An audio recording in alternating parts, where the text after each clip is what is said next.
What's up, everybody? It's Dave Fernape here with another NPL interview. Today I'm here with the coach of the Brisbane Brelooms, PomMan. Introduce yourself. Hi, I'm PomMan. I've been doing some lives on the Token Minorities channel, if you know me from there. Looking forward to another season in the NPL. Well, we're happy to have you. Thank you for giving us your time. Of course, I know you're a busy man. So, last season you took over as a coach for the last 3 weeks. How did you like it? I liked it a fair amount. I wasn't entirely comfortable with the team that I inherited.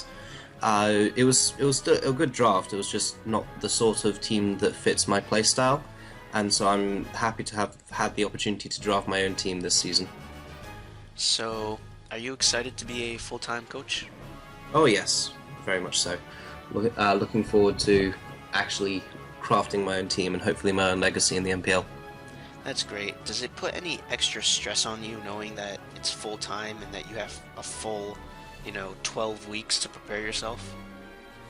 Not really. Not for me. I feel like if you're getting too stressed out over Mons, it's not really going to be the game for you. So whenever I'm playing or planning or entering a league or anything, I always try and make sure I'm not feeling too stressed about it. This is meant to be fun at the end of the day. So that's a great mentality to have. I also have that mentality, so when I get haxed, I don't care. So that's tell me something like that. I don't, trust me. So it's a great mentality to have, and it probably helps you in your games. So have you ever been in any other leagues besides the NPL? Only the NPL Minors League, which I don't really know if that counts.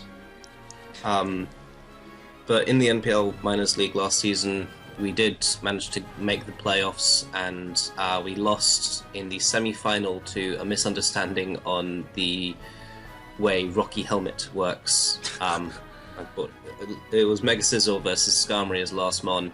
Mega Scizor killed Skarmory, but Rocky Helmet Recoil killed Scizor first, so I lost.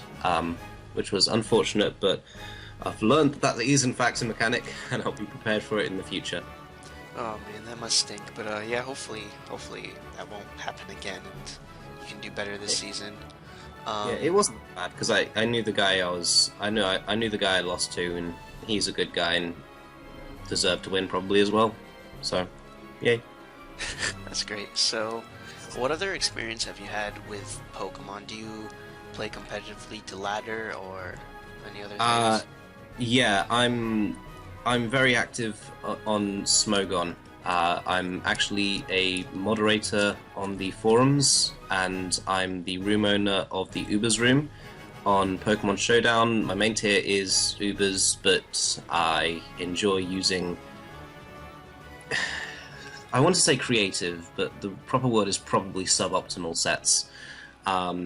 Just because I find it fun, I find trying new things in Pokemon fun, and yeah, most of my experience is based in Smogon tiering, and draft is a good way to try something new. So basically, you use heat. Not as much as Envy, but normally I try to, yes. Well, that's gonna make you an exciting coach to watch. So, do you have any other hobbies and video games besides Pokemon? Slither? Does Slither count? I mean, I've probably gotten a bit too addicted to Slither over the last month or so. Outside of Slither, a couple of MMOs and MMORPG, obviously, but Mons is the main one for me. I don't really play Steam or Origin or any of those. I'm not even entirely certain what the word is. Areas of gaming. I think the only Steam game I have is Football Manager, so yeah. Genres, that's a good one, but yeah, no, Mons is pretty much it for me. Okay, so that's good. That gives you a lot of time to put into this if you're not, running around with a bunch of snakes. So first overall, you drafted Mega Altaria. Is there a reason why you drafted that Mega specifically? Yes. I actually had the first draft in the entire draft, and because of that, I know I'd be waiting 31 more picks before it was my turn again, which seemed a little bit insane. And so I wanted something really, really versatile. I wanted my mega option. I wanted something that could be offensive or defensive and just give me a lot of flexibility in team building, as well as being really difficult to prepare for. And Mega Altaria, it's a dragon, it's a fairy, gives me great resistances, great bulk, great typing, useful pre-mega ability as well in the form of natural cure, so I can actually use it to pivot in on on Will-O-Wisp and Toxic and things, and then I can immediately switch out and cure that. And the fact that it's so hard to prepare for, even if it is rather lackluster, I mean 110 is not fantastic offensively, but the fact that it can go physical, special, setup, anything, it just gives me so many options, and I really think that I can make Mega Altaria work quite well, and it suits my playstyle as well, which is a more bulky offensive type of playstyle. Do you think the rest of your draft team fits that playstyle? In large part, yes. I would like a little bit more flexibility in my draft. That was a slight problem I did have, but when you look at the Pokemon I've drafted, they do tend to be either more offensive or really supportive to a bulky offensive type of team. The only exception to this, I believe, is Aerodactyl. But I mean, you got Starmie, which can be a bulky spinner. You've got Raikou. Bronzong is obviously pretty bulky. Most of my team has decent natural bulk to back up its offenses, and my offensive options are not bad either. I've got a lot of versatility in my team to run sets that I think will catch people off guard. I've actually built it for a couple of weeks already, and I'm really looking forward to using a couple specific sets that I think will really surprise my opponent and catch them off guard. So basically you're planning on bringing heat every week? Not every week. I am going to be being creative, but I'm not going to be running choice banded Togekiss. Ooh. That is something I will not run, or anything along those lines. It's really difficult to run choice banded Togekiss when you've not got a Togekiss, in fairness, but nothing of that level of heat. So no choice banded Starmie? No choice banded Starmie. Darn, maybe next time. But now, after we went over your team, we want to look at your division, and that is a scary division. Yeah, Toronto, Austin, and New York.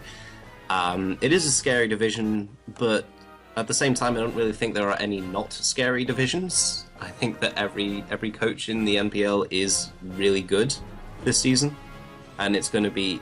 I don't think there's any division that I'd say, oh, I'd really like to be in that. That's a pretty much certain win. So... Which team are you most scared to face? In my division or in the entire NPL? In both your division and the whole league. Oh, well, I shouldn't have bothered asking the question. I should have just assumed one or the other. In my division, I think the one I'm least looking forward to playing and most looking forward to playing at the same time is Jolt, the Toronto Staraptors, because he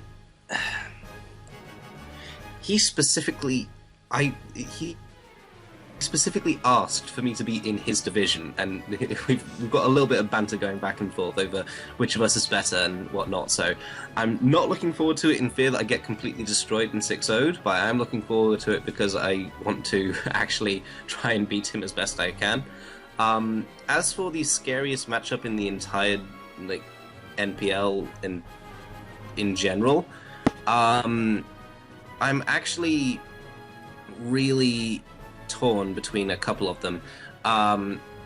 The St. Louis Reshiram, my week 1 game, is probably going to take my cake. I think they had probably the best draft, and the two others that I would probably put alongside them in terms of the quality of their draft, I'm not playing in the regular season, so that's pretty good for me.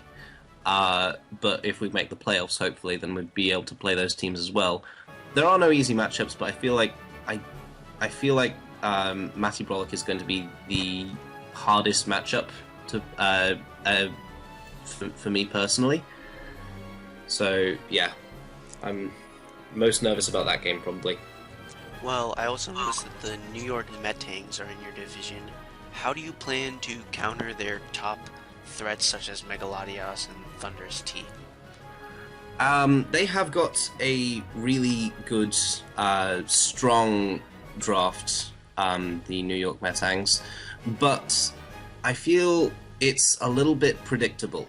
If you look at their draft, it's Megalatias, Azumarill, Hippowdon, Ferrothorn, Tornadus Eye, Thunderous T. And those are the 6 mons I can realistically expect to face. I don't need to prepare all that much for Octillery or Regigigas or Stunfisk. Obviously I still need to prepare for them, you can't overlook anything, there's no overly surprising set, but when I just look at that team, I'm thinking, hey, I can customize my team members to take on what I feel like he's going to be bringing. Mega Altaria alone is going to have a really good time in that matchup. All it needs is Fairy and Fire coverage, and it hits his entire team hard, if not super effectively. And combined with my own personal offense, I feel like I have what it takes to beat him in the one-on-one matchup.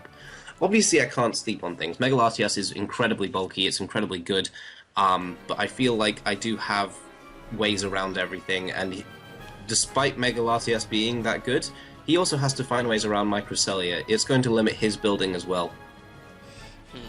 Okay, well, seems like you do have a plan, and you've looked at the teams, and you're definitely prepared for this season. So for you, you live in Australia, so that means you have a different time zone than 14 other coaches. How does that how does that affect you? It's kind of annoying, in all honesty. I'm grateful that I'm playing someone else in Australia in week 2, the Sydney Sharpedos, but it's kind of difficult to organise times for everyone to be available, because my noon is most people's 8 o'clock in the evening, and when it works best for me, obviously the evening hours, no one is going to be around, they're all going to be asleep. So it's going to be a little bit difficult to organise all my matches and watch all the matches as soon as they're up and everything, but I feel like it's something we can work around. We've got a full week to organise. Surely we've got some hours that we can all agree that we can be available for. Well, I'm sure you felt this last season, and you're going to feel it this season. The NPL is extremely American. Yeah, and impatient. So Oh, don't worry. I'm more impatient than anyone else. I've recently been barred from talking in the Skype chat because I've been pressuring everyone to get all of their matches done before the season has actually started. Nice. I have since been rebuffed. I'm in like the same time zone as people, and I've had to be forced to play uncomfortable times. So I wish the best of luck to you. And since you're in Australia, did it cross the mind that you should probably draft a Kangaskhan? I was actually looking at Kangaskhan briefly, but towards the later areas of the draft, I was still drafting Sneasel and Rhyperior, and I felt that they were more important for my offensive core. And then right after I drafted Rhyperior, and I was just looking, okay, going into the final areas of the draft, I just need a couple of more niche picks to just round it out, give me a little bit of options. And then right after I drafted Rhyperior, Kangaskhan went. So, oh well. It's a good normal type, but I didn't feel any particular need to get it just because of where I live. Okay, well, It's the same way I'll be drafting the Koala Pokemon next season either. Nice. Hopefully, I hope that thing Well, if it's good, I will, turns out if to it's be good. the most OP thing ever. Good Skull switching. Yep. So, final question. What are your hopes and expectations for the upcoming full season as a coach? My hopes? Well, everyone always hopes that they'll win it, and I'm no different. I do want to do as good as possible. Pause it briefly, I've just been called. Let's just restart that entire question. So what are your hopes and expectations for this upcoming full season as a coach? My hopes and expectations, well, I feel like if you're not aiming to win it, then there's not really much point. I'm a very competitive person, so when you're asking about my hope is obviously that I'm going to win the thing. It's going to be really difficult. There are a number of really great coaches in here, but I can't start doubting my own ability to do it. Otherwise, I'll just turn it into a self-fulfilling prophecy. Expectations. I'd like to think I've got a decent shot of at least making the playoffs, and then we'll see how the games go out. I am lucky, so that might favour me in the playoffs. So I would expect to have a chance of qualifying. I wouldn't expect to run away with it. My group is, as we've already mentioned, really good, but I would like to think that I'm not just going to be hopelessly outclassed. And yeah, just hope to be competitive, do well, and see how it goes. Try and win as much as possible. All right. Well, thank you for your time. Do you have any last-minute words for the coaches and the fans?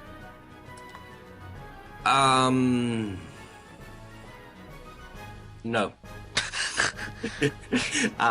Okay, that was a joke, but yeah, I hope that the fans enjoy the team building and the work that we're going to be doing in this season, and I hope that they find it is an enjoyable experience for them too. Alright, well, again, thank you for your time. It was great having you, and this has been Dave Renee with another NPL interview. We will see you next time.